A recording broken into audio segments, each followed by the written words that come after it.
this video, we're going to cover how to use the new motel location to create a scene that looks like this. And we're going to cover how to use the new office location to create a scene that looks something like this. So let's get started and learn how to use these new locations.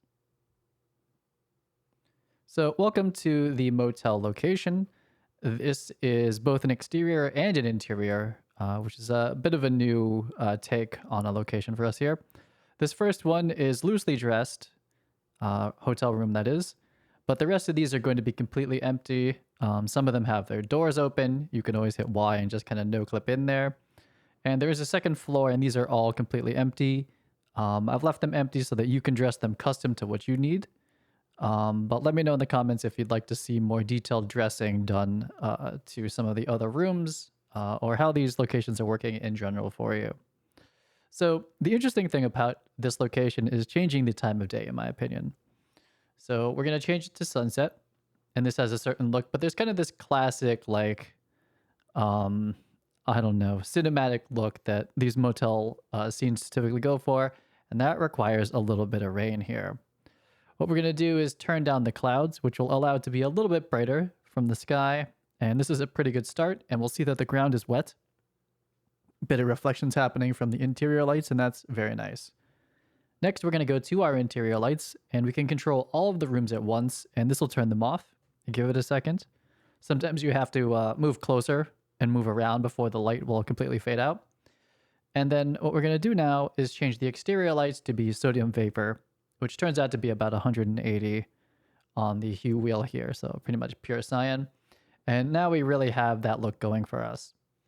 I'm going to add a light here. We're going to turn on its diffusion, and I'm going to immediately turn the saturation all the way up and then match it to about 180. So we have kind of a cyan light matching, and it's a bit of a work light for us.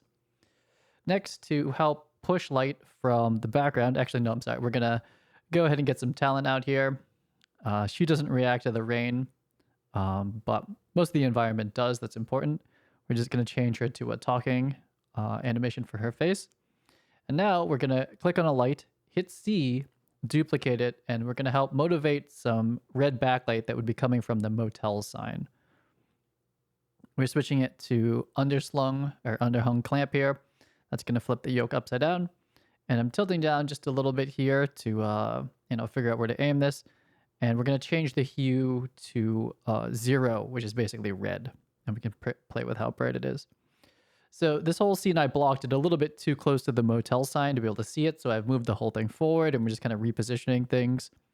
I'm grabbing a camera, and this is where I was framed before, but I'm just going to fly all the way back here until we find our talent. And there it is. So we can have a medium shot of the actor, see the motel sign, and see the wet floor. That is the shot that we were going for in this case.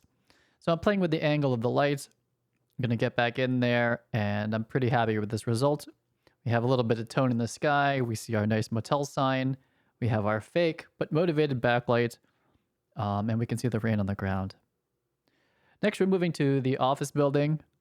This is 2 stories, 2 floors. It has a garage with not much in it. We walk into the reception area with a garage and a bit of a mailbox, into a waiting area, and then office 1. This is a very loose, simple layout there with some work desks and also kind of a meeting area.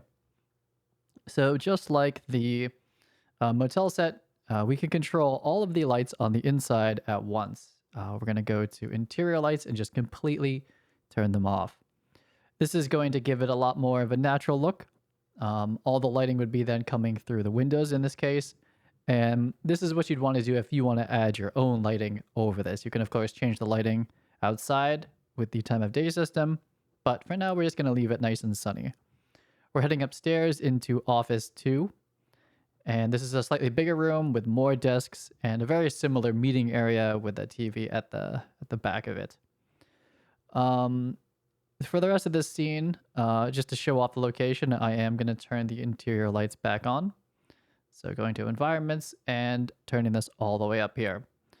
So I would suggest using kind of the built-in lights. If you don't really care too much about the lighting, you're just looking to like block out a scene and don't care too much about like making it moody or anything like that. These are essentially space lights in the air. and they'll give a decently good flat lighting. So we're going to block this scene here, and we're going to grab one of our meta actors, and we're going to change him to seated and typing. He doesn't perfectly line up with the chair, but as long as his hands are kind of in the right place roughly, this is going to work out fine. Next, we're going to add another actor here. And something was going crazy with her grooms today. The grooms are a problem on Mac OS, and there's still something I'm working with on PC, so we end up switching that. So to actually demo lighting this from scratch, for the interior anyway, we're going to turn off the interior lights again, and we're going to grab this 2x4 light. Once you click it, it's kind of stuck to your mouse, and you can just point at the wall and scroll. Sometimes scrolling kind of has its rotation flip out, as I'm sure people have noticed. That's something I'm working on. If you grab the yellow dot and scroll again, you enter this mode, and it should help kind of orient things. We have this light overhead, and it's going to do something pretty similar to what the kind of space light was doing next to it. But in this case, we have full control over it. We're going to bring it lower, and I'm going to rotate it so it's a little bit more of like a nice looking portrait key. We are going to frame up a shot on her, and we can see that her hair is kind of freaking out right now. Anyway, I'm selecting the light, and then I'm going to hit C. And that's going to duplicate it, and it's going to be sticking it on the ceiling. And again, taking the place of that space light that was there, we have a tiny bit more control on changing its direction. We could change its color, etc. And then we're going to send its intensity all the way to the top. So this is pretty much our final setup. There's something going on with her hair.